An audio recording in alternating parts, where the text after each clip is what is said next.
Hey everybody, Doug here. This is the first time I'm doing a live stream, so bear with me. I'm sure that I am not that proficient at it and will make mistakes. In any case, welcome to Garage Talk with Doug. Just to give you a little background on myself, I am a retired ASE Master Auto Technician. I was also an instructor of automotive technology in the high schools, in the tech schools, and in the colleges as well. I am an auto technology and repair and maintenance teacher licensed by the State Education Department of New York. So that's pretty much my background in a nutshell. Uh, hey, I got Carl Brook just signed in. He says, "Hey kids, what's up?" Hey Carl, how are you? I just want to let you all know that I'll be field related to automotive. Anything and all automotive related we'll talk about and discuss on this channel. I plan on being on every Saturday at 2 p.m. And I'm hoping that I'll start getting some people coming up and starting to ask some questions about their automobiles. In the meantime, let's talk a little bit about vehicle maintenance. Maintenance seems to be a big issue, and I just want to rotate a little bit here. I think that's better. That gets some of the sun off my face. Let me just pull that back. Yeah, that's much better. Uh, hey, Don, how are you? Okay, just give me a minute here, guys. I just want to rotate the device and then rotate it back so I can read my chat a little easier. Sorry about that. Let's try this again. It says rotate device on here, and I don't know why it's locked, but I don't know. I'll get the technical issues worked out as we go. In any case, let's talk a little bit about vehicle maintenance. Maintenance seems to be something that's severely neglected these days by most people, and that has to do with the car manufacturers themselves. All right. Years ago, we used to do tune ups and maintenance almost on a weekly basis on our automobiles because they needed it. These days, not so much because vehicles will go 60 to 100,000 miles and even more without a tune up. The only maintenance that basically needs to be done to vehicles these days, as long as they're running well, is to change the filters, and that's something that's often very neglected by most motorists. Filter changes are extremely important. You can improve your fuel consumption and your gas mileage tremendously just by making sure that you have both clean fuel filters and clean air filters on your vehicle. Very, very important. A car's engine needs gasoline and air in order to produce horsepower. The more air, the more fuel. And the more air and fuel that we are able to induce into an engine, the more horsepower it will make. All right.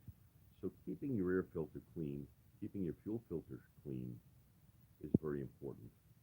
I recommend changing your air filter at least every 20,000 miles. Your fuel filter, they used to recommend you change it every year. I'm going to say with the cleaner fuels that we're running these days, that you can go 2 years between filter changes. So I would try maintaining your vehicle by changing the air filter every 20,000 miles, by changing your fuel filter every 2 years, which is also works out to about every 20,000 miles. Now, if you live in dustier conditions or running dirt roads, or you're in the city where air pollution is very high, I recommend changing your air filter and fuel filter a bit more often. I would drop it down to about every 12 to 15,000 miles. All right. Another big factor that helps improve fuel mileage tremendously is proper tire inflation. And I can't stress that enough, folks. Tires are so neglected by motorists. They think that just because the tire looks like it's got air in it, that they can get in the car and drive away. You really should be checking the tire inflation every week. I know that sounds like it's quite a bit, but it's very important that you maintain the proper tire pressure, not only for handling and suspension purposes, but it also will help with your fuel mileage. Properly inflated tires can improve fuel mileage by as much as 5%. It's incredible. And if you're like me, all right, I live in the Long Island area, and fuel prices here are very high, and they just keep going up. Don, how are you? Volume's low, Don? I'm sorry about that. I'll try speaking up a bit more. All right. Don, if you have any questions, please feel free to ask. I mean, that's what this channel is all about. I'm trying to offer advice. Hey, Brad. Guys, you got to bear with me. I'm going to have a bit of a technical issue here. I have to rotate my device back to its standard position. And I know that's a bit of a pain for you guys, but we'll take care of that here on the next live stream. All right, just bear with me. I need to do this so that I can read my chat. I'm sorry I didn't catch that last one. Let's see if I can bring that back. Oh, Brad. Thank you, Brad. I appreciate that. Don, can you hear me any better now? I'm sorry about the picture being sideways. I'm still not savvy as to how to correct that. I will get it corrected by the time we start the next live stream, guys. Like I said, if you're on my channel right now, please feel free to ask questions. Keep in mind that this information that I'm giving you is for informational purposes only. No mechanic can diagnose anything over the phone, although I try. Oh, good, Don. I'm glad that that's fixed now. All right. I'm very glad to hear that I got that fixed. In any case, like I said, keep in mind that the information I give out is for informational purposes only. Nobody can diagnose an automobile without test driving it and performing diagnostic tests. However, with my knowledge and experience, I usually can steer you in the right direction. And that's what this is about. It's to help you figure out problems with your car, get you a bit more educated so you can communicate with your mechanic better. And that's another thing I want to talk about. Folks, if you have a good mechanic, take care of him, treasure him, keep him. In this day and age, there are very unscrupulous people out there that call themselves mechanics who are not, who will just replace parts without ever really diagnosing them out to make sure that that is the problem. And unfortunately, I hear more and more complaints about that in this day and age. Anybody out there? I see I have 2 people up right now. All right, hit the thumbs up, folks, if you like this. I plan on continuing this every Saturday at 2 p.m. or thereabouts. As we get more subscribers up and I get their feedback, we might adjust the hours a bit and the days around. But right now, I'm going to do it just once a week on Saturdays. All right, Don is asking me, Doug, can you discuss the reason that I would need to add lead or something like that to a 1970 car gasoline, something to do with the valves? Yes, Don. Very simple answer for that. Back in the early 60s, 70s, and prior to that, cars did not have hardened valve seats in the cylinder heads. All right, as a result, they put lead in the fuel back in those days, and that helped cushion the valves as they came down and impacted the cylinder head. These days, starting about 1973, 74, the auto manufacturers started using hardened valve seats, and that eliminated the need for lead in the fuel. All right, hence us going to unleaded fuel, which is much cleaner and much better for the environment. All right, if you have a car that's older, you can do one of 2 things. You can either run lead additives in your fuel, or you can have the cylinder heads taken to a machine shop, and they can install hardened valve seats for you. All right. Of course, the second is expensive, but it's a permanent fix to your issue of running lead additives in your fuel. I hope that answered your question, Don. All right, anybody else with any questions, please feel free to speak up. All right, I guess we don't have any questions right now. Let's see, what else can I talk about here that would help most people? Keeping your car clean. is an important factor. All right, a clean engine is a happy engine. Keep your oil changed. And speaking about oil changes, let's talk a little bit about that. These days, you have a wide choice of oils that you can use in your automobile. Of course, I always recommend going with whatever the manufacturers recommend. The engineers spend a lot of time figuring out what's the best motor oil for your engine. And I highly suggest that that's the way you go when you perform your oil changes. I'll give you an example. I have two vehicles. One is a 15-year-old Mercury Grand Marquis with a 4.6-liter gasoline engine, single overhead cam, and Ford recommends me using a 5W30 semi-synthetic motor oil. Now, let me break that down for you as to what that means. The 5W30 is your viscosity rating, in other words, the thickness of the oil. 5W30 is a multi-grade oil. All right, Don says thanks. Don, I hope that answered your question. All right, getting back to that, 5W30 is a multi-grade oil. The 5 means that the oil will flow as a 5-weight oil down to about 30 below zero. All right, that's very important in cold climates because we need an oil that's going to flow at that temperature. I lived out in Ohio for several years, folks, and I had temperatures that with the wind chill would hit 60 below. Try starting up your car in those kind of weather conditions. First off, if you can get the starter to turn, you're doing great. But that's usually not the case. The oil thickens up in the crankcase so badly that when you go to start a car in those cold conditions, the crankshaft can't even move through the oil, so the starter jams up and won't even work.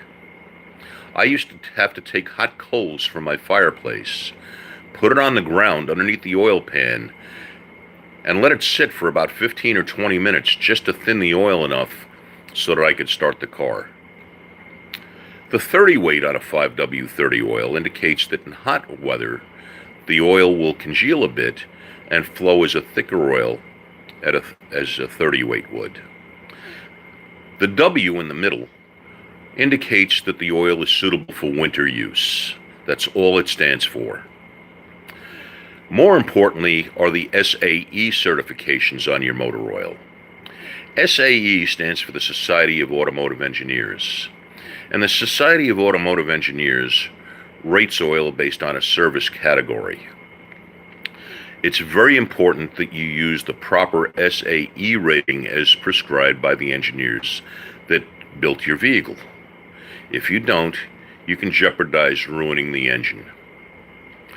Also very important in this day and age is transmission service. All of these things help to improve fuel mileage. Clean engine oil, keeping the oil filter changed. Oh, let's talk a little bit about oil change intervals before I go into automatic transmission service. Oil change intervals. We used to recommend that you changed your oil every 3,000 miles along with an oil filter and performed a lube on the chassis at that time. These days, we can go a bit longer. Semi-synthetic and synthetic oils can have extremely high oil interchange intervals. Conventional oil, I still recommend you change every 3,000 to 5,000 miles. Semi-synthetic oils, you can go 5,000 to 7,000 miles. And if you're using a full synthetic, you can go 7. And now with the advent of long-life synthetic oils, there are certain companies that claim you can go up to 15,000 miles between oil changes. Quite frankly, I'm a little skeptical about that last bit. I still think you should change your oil if you're using a full synthetic at least every 7,000 miles, thereabouts. I change it a bit more often. I change it about 5,000 miles in my vehicles. All right, you can't change your oil often enough. The cleaner the oil, the happier the engine. Oil is the lifeblood of your car's engine. All right, it helps to cool the engine. It helps to lubricate all the moving parts. And it is extremely important. check your engine oil levels every week, folks. All right, generally every time you get gas, you should pop the hood, pull the dipstick if you need to. Of course, on my BMW, there is no dipstick. In fact, on most of your high-end cars, there's no dipstick anymore. It's checked using electronic sensors by pushing a button on the dashboard. All right, very convenient in this day and age. You don't even have to get out of the car, open the hood, or get your hands dirty. All right, keep that in mind. I'm still looking to field questions. I see I've got about 8 people up right now. Please, folks, if you like the content, hit the thumbs up. Again, my name is Doug. I'm an ASE certified master auto technician, retired. Pardon me. I'm also an instructor or retired of automotive technology and repair, licensed by the New York State Education Department. My formal education took place at Brooklyn Automotive High School here in New York, and then I went out to Ohio Technical College. And I just want to shout out to Julius Brenner and Mark Brenner, who were, well, Julius Brenner founded the school. Back in those days, when I went there, it was known as Ohio Auto Diesel Technical Institute. And Mark Brenner was his son. Mark took the school, and what he did with it was just incredible. He built a motorcycle institute called Power Sports Institute, and it wasn't just for motorcycles, it was for outdoor power equipment, and they taught repairs on that. Okay, I got a question here from Brad, so I'm going to hold that up for a minute. Does high-octane gas provide significantly better gas mileage? Brad, the simple answer is no. All right? Use the fuels, that your manufacturer has recommended. The only purpose of high-octane fuels is in high-compression motors to prevent motor ping, all right, or what we call engine knock. All right, severe engine knock can damage an engine. It can ruin valves. It can damage pistons. All right, how do you know that your engine is knocking? Well, first off, you have knock sensors aboard your vehicle these days. It will set a code and cause the check engine light to come on. On older vehicles, if you ever noticed when you're on the gas and pulling uphill, you might hear the engine pinging, and that is known as engine knock. High-octane fuels are designed to prevent that. What engine knock is pre-ignition of the fuel. Yes, Don, I will share this on Facebook eventually. All right, today is just a shakeout of the channel to see how things go. It's going to be a rather short one, but let me get back to the octane issues here for Brad. Brad, the only reason that we recommend high-octane fuels is basically it's needed in high-compression engines. It prevents engine knock, engine pinging. All right, it keeps the fuel from pre-igniting in the combustion chamber, therefore preventing engine ping, which is what engine knock is. It's basically fuel that's igniting before the spark plug is able to, usually due to hot spots or carbon buildup in the cylinder or on the valves that's causing the fuel to ignite prematurely. All right, so that's what engine knock is. High-octane fuels will not improve your fuel mileage, folks. All right, I know that there's a lot of talk going on out there. Oh, if you want better mileage, use high-octane fuels. Listen, you don't need to do that. All you're doing is paying more, and you're not getting the bang for your buck. All right, keep that in mind. Brad, I hope that had helped to answer your questions. Let me know if it did. All right, keep in mind, again, folks, I'm just going to put this disclaimer out there. What I talk about here on the channel is for informational purposes only. No mechanic can diagnose a vehicle without performing diagnostic tests and road tests of that vehicle. So this information that I emanate to you is for informational purposes only. It's only meant as a guide to help you in diagnosing the problems with your car. All right, I hope that helps. All right, folks, please hit the thumbs up if you like the content. All right, I appreciate that. Also, if as we go along here, if I'm able to help you diagnose the problems with your automobile, I do have a GoFundMe page up. I also have PayPal, and I do appreciate your donations. All of my content will be put up for free. Brad, you're welcome. Okay, not a problem there, buddy. Okay, what are my thoughts about ethanol in our gas now? Is that doing some harm? Ethanol doesn't really do harm at the percent. Oh, pardon me. I'm sorry, I'm choking up a little bit. That's what's happening when the throat gets dry. Give me just a second here to take a sip of water, folks.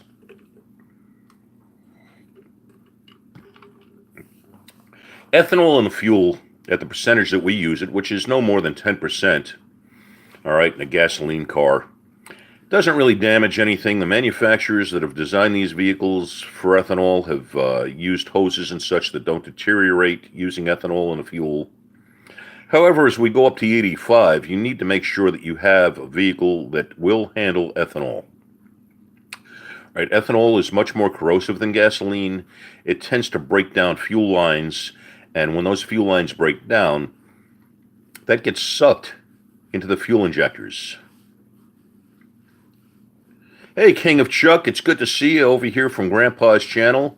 I'm glad you were able to join us today. King of Chuck, if you have any automotive questions, please feel free to ask. It's good to see you, buddy. All right, Brad, I hope that answered your question regarding ethanol.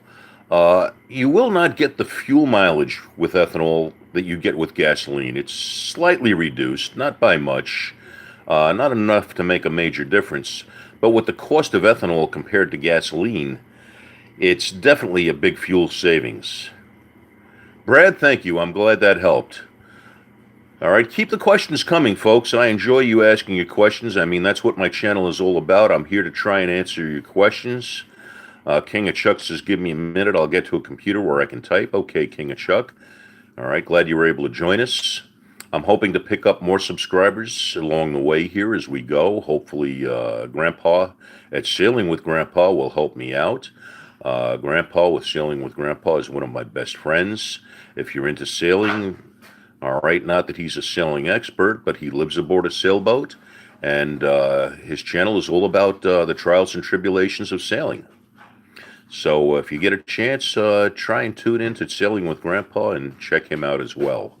And hopefully, Carl, you'll return or reciprocate the favor by giving me a plug on your channel. I would greatly appreciate that. All right, any more questions coming in? Please feel free to ask. All right. All right, King of Chuck, I'm waiting for you to get to that computer, buddy. All right, Brad, any other questions you have? Anybody else out there that has questions? Please feel free to step up and ask. Don't be bashful. All right, in the meantime, let me just show you my sleeping dogs. As they say, always leave a sleeping dog lie. So here's two sleeping dogs. These are my babies. All right, let me just turn things around here. That is Bacardi. And that is Abby. And I hope you were able to see that without my hand being in the way. All right, I love them dearly, but those are my babies. I also have a 23-year-old baby, and she's a good girl. In any case, folks, I'm waiting for more questions to come in. Oh, let's talk a bit more about automatic transmissions. That's where I was before I had some questions asked. Automatic transmissions these days do require service, but the service is usually required for about 50 or 60,000 miles. And then the service only entails changing the fluid, and if it has a filter, changing the filter. Now, a lot of people are very hesitant to do that type of work themselves, mainly because on most vehicles, there's no drain plug on the transmission pan, which means that the pan has to be taken down in order to change the fluid and change the filter that's up inside. The most important thing with your transmission is to check it to make sure that it's topped up with fluid. Do not overfill your transmission as you will aerate the fluid inside, causing the fluid to overheat, and you can burn up clutch packs inside the transmission by doing that, rendering the transmission inoperable. Always make sure you're using the proper transmission fluid. These days we tend to use Detron. No sound. I don't know why there's no sound, Erie. All right, try checking the volume on your phone and making sure you have your media volume turned up. All right. King of Chuck, my sound is gone and it's back. I don't know. I don't understand that. All right, these are the bugs that needed shaking out, and this is the first broadcast that I'm doing. All right, can you hear me now? As they say. All right, King of Chuck has a 1974 Jeep CJ5 with a stock V8. Yes, Chuck, go ahead. Ask your question.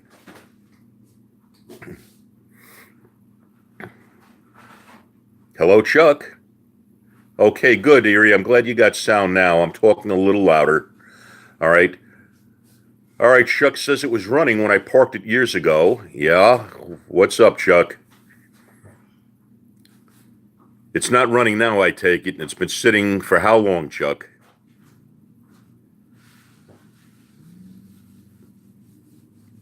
I understand you're trying to get it roadworthy again, Chuck. How long has it been sitting?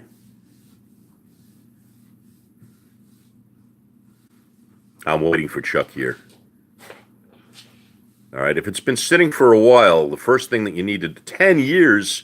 Okay, Chuck, that's a toughie. It might not be salvageable, but the first thing I'm going to tell you to do is to pull the spark plugs on it.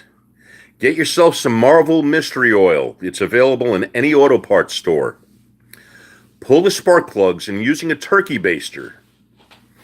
All right, suck up some Marvel Mystery Oil into the turkey baster and then squirt about a tablespoon into each one of the cylinders with the spark plugs removed. Put your spark plugs back in. Okay, Chuck says, okay, I did that. It does crank now. Well, that's fantastic, Chuck. Quite frankly, I'm very surprised that after 10 years of sitting that the engine cranks. It's nice to know that the engine hasn't seized up. All right. If it cranks, the first thing I would look for is to see that you're getting a spark and fuel.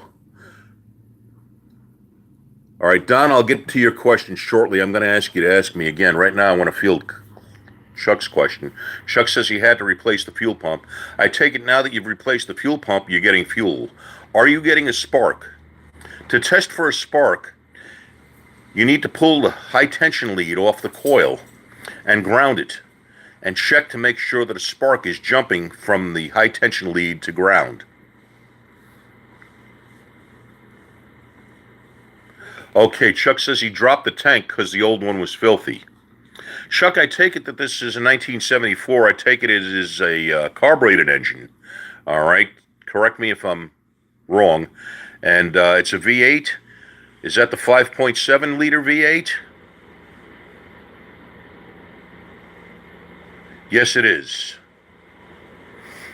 Okay, is that it's a 1974 or is that it's the 5.7 liter V8? Oh, it's an AMC 304. I'm sorry, I'm forgetting that, yeah, it's an older vehicle, and yes, the 304 engine. Good engine, and I can't believe that it's been sitting for 10 years and still cranks. So you're very fortunate in that aspect. All right. For people who have seized engines, I recommend the Marvel Mystery Oil treatment, and you repeat that at least once a week. All right, until the engine finally frees up, and you can free it up. I wouldn't use the starter to free it up because you can burn out the starter. I would take a breaker bar to the crankshaft bolt and turn the engine that way. All right, Chuck says it was in good shape when it was parked. Well, that's a plus, Chuck. Of course, you know, when you put a vehicle into storage like that for a prolonged period of time, there's a lot of things that you want to do. You want to, first off, get it up on blocks or on engines, or I should say on chassis stands, so that you take the weight off the suspension, so you're not, you know, don't have the weight of the vehicle on the suspension components. Also, so you don't get flat spots in your tires. All right, that's also something very important. Chuck, I hope I answered your questions. If you have any further questions, please feel free to go ahead. I want to get back to Don's question is, what is the difference in a GM 350 and 400 transmission? All right, Don, the 350 transmission was their standard transmission, basically used in small blocks and big blocks. The 400 transmission was their heavy-duty transmission. All right, it was built a little bit more bulletproof and tended to hold up better. However, the 350 transmission has been proven very reliable over the years, and it was basically the most widely used transmission in the GM products. The 400 transmission was used more in their big blocks than their small blocks. It was also used on their high-performance engines. Hope that answered that question for you. Keep the questions coming, folks. I really enjoy fielding these questions for you. As I said, I will always put my content up for free. I do ask for donations. I will put up my links to those sites for donations as we go. I'm not asking for any today. All right, all I ask today is that you subscribe to my channel and that you pass the word out to your friends who might be gearheads, might not be, might need information regarding how to repair their cars or insight into what problems they're having with their vehicles. I will do my best to field those, even though I can't look at the vehicle and I can't diagnose it. I can get information from you, though, as to what's going on, and do my best to make an educated guess as to what your problems are. And with my experience, I'm usually not too bad at couch diagnosing. In fact, my brother-in-law had a problem a couple of weeks ago. I diagnosed it over the phone for him, and he took it into the dealership, and he says, "Doug, you were right on. That's exactly what the problem was." So I'm happy to help out in that way. As I said, I'm retired. With me, I am retired because I am disabled. Just to give you a little background on that, I am a dialysis patient for over 8 years. I had a genetic ailment that caused my kidneys to shut down. It's called polycystic kidney disease, or PKD. And that rendered me unable to work. So I'm developing this YouTube channel to try and eventually supplement my income. All right, I have some questions coming in. King of Chuck said I did end up getting it started. That's great to hear, Chuck. How's it running? I imagine the carburetor probably needs to be rebuilt.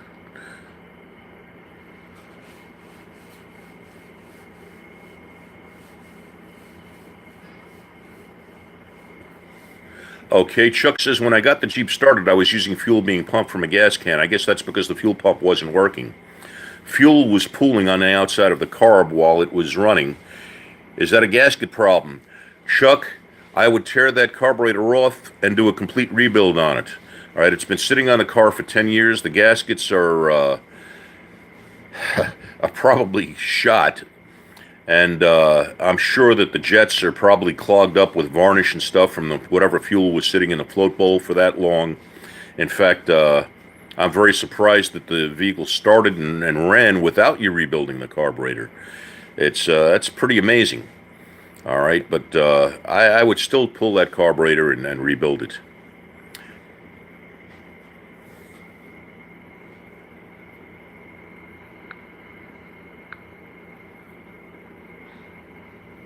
All right, Chuck is saying, what do I do to take it for a rebuild? All right, there are two things you can do, Chuck. You can take it to your regular mechanic, or you can take it to a carburetor specialist, or you can try and rebuild it yourself. There are rebuild kits available in the auto parts stores for these. What you need to do is you need to identify the carburetor that's on your vehicle. There should be a tag on the carburetor with an identification number. If you bring in the year, make, and model of your vehicle and that carburetor identification number, they will be able to hook you up with the proper rebuild kit for your carburetor.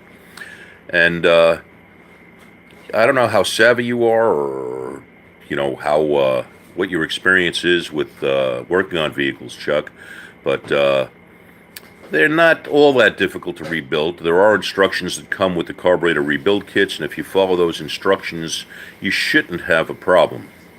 All right, the biggest problem is adjusting the jets and adjusting the float.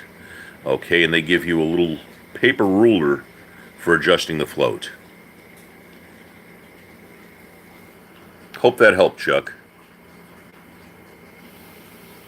All right, Chuck, if you don't feel comfortable doing that, like I says, you can take it to your regular mechanic, or you can go online and look in your area for a carburetor rebuild shop. However, there aren't that many of them left anymore because of the advent of fuel injectors on these automobiles. However, in the racing segment, we run nothing but carburetors for the most part. There are a lot of racers that have gone to fuel injection, but there are many, many racers that run carburetors. My suggestion to you is go on the internet, go online, see in your area who is a carburetor rebuilder. Make sure they have a good rating, all right, and go that route. All right, if there's no more questions coming up, folks, I'm going to think about wrapping this up. So if you have any more questions, now's the time to ask. Also, if you have a YouTube channel of your own, this is the time to put up a shameless plug for your channel. I hope that my answers helped you all today, and I plan on continuing this again every Saturday at 2 p.m. or thereabouts. And as I get more subscribers on and get your input, we can adjust those hours around as needed. I figured Saturday would be a good day because people generally are off. Those of you who work on your own vehicles usually start working on them in the morning when it's cool out. And usually by 2 o'clock in the afternoon, you want to come in, get a cold drink, sit in the air conditioning, maybe pull up a cold beer, and maybe tune into people like me who can help you with your auto repair issues and your vehicle maintenance issues. I'm always glad to help, folks. Brad, thank you. Brad says, good first chat. Look forward to seeing the channel grow. Me too, Brad. I hope so. Please pass the word to your friends and family. I hope to continue this. King of Chuck, thank you for the thumbs up. Folks, please hit the thumbs up button. I really appreciate that. And in the meantime, happy motoring, folks. I wish you nothing but good luck with your vehicles. And as I said, happy motoring. Until next Saturday, this is Doug signing off. Good afternoon, everyone.